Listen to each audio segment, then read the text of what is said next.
might say Shannon Bennett started a grassroots campaign with a dozen cans of spray paint and her front lawn as the canvas. It took me just over 3 hours to paint it. I wanted a way to express myself without it being stolen while I slept. After her Barack Obama sign disappeared one night last week, I talked to my neighbors and they said theirs had been stolen as well, and all the ones up and down the street had been stolen. without knowing who the thief was and if they would strike again, Bennett, who says she's no artist, took some inspiration from her old Barack Obama sign and created something that couldn't be stolen. I've had people driving up and saying that they like it.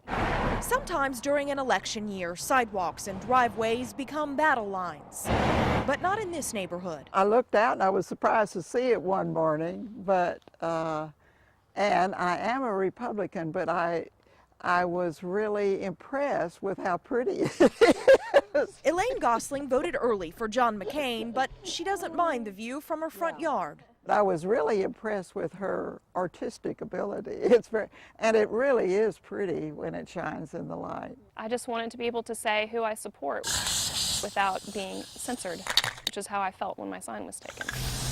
Freedom of speech, that's an American value all parties can agree on. We love it because we used to Mardi Gras since we was from New Orleans. Oh yeah, we love it. Love the bees. Yep.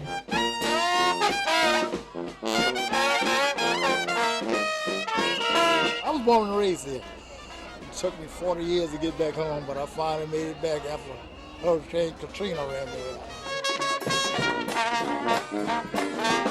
Mardi Gras starts right after New Year's in New Orleans. It starts and then it accumulates on Fat Tuesday. So it's a beginning. Just like in New Orleans, they're getting started. They're getting started here. It's kind of jazzy. It's kind of makes me kind of dance to it.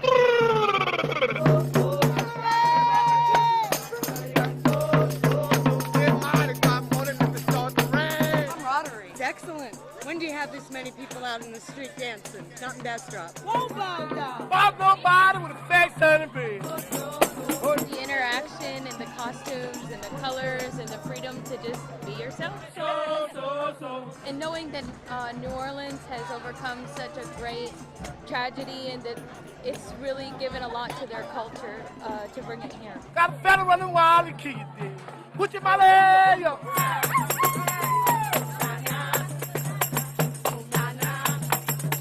Celebrating with one another. It's a celebration of life. It's a celebration of the young children. A celebration of the good things that can come when you're working together as a community. Most places have one. That old, spooky-looking building, often abandoned. It's supposed to be haunted.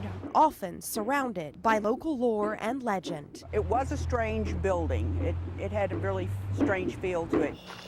The place young people sneak inside. Is there anyone here who'd like to talk to us? And hope for a paranormal encounter. In San Marcos, that place is the old Pike House on historic Belvin Street. Or at least, it was. An arson fire gutted the place last spring as neighbors looked on in horror. It was probably one of the saddest days of my life. Clint McCrocklin grew up in San Marcos listening to stories about the old Hays County Hospital turned Pike Fraternity House. One of those stories about a fraternity brother left home alone. He had gone to sleep, and in the middle of the night, he woke up, and in one of his chairs, there was a woman sitting there with a baby. She kind of looked at him and put her finger over her mouth and said, shh. There was also a little kid that used to run through the halls, and people said that they would, wake up in the middle of the night hearing somebody scurry through and then go outside and there'd be nobody there. Oh, we got it on tape. What was it? So last year, McCrocklin and some ghost hunter buddies went inside and documented their experiences on camera. We are on the second floor. The paranormal researchers looked for cold spots, places where the temperature drops dramatically, where ghosts are thought to inhabit. I was feeling cold in certain places. I mean, this is a hot July day. This is not a place where you would expect to get cold spots at all, but there were places where I felt uncomfortably cold. The first 2 floors, as the photographs capture, were like a normal, albeit extremely run-down house. But Clint's experience on the 3rd floor made him a believer. This was creepy. Watch and listen to what the group captured.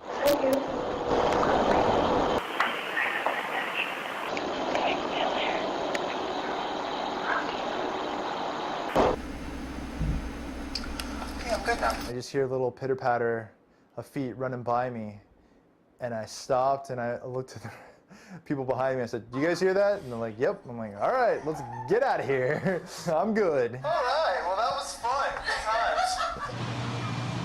Then came the fire. We loved that house for so many years. It was a part of San Marcos. After the fire, the old owner bulldozed the building and sold the land, but the legend there remains.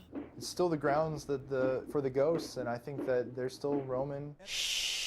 Reporting in San Marcos, Shannon Wolfson, KXAN, Austin News.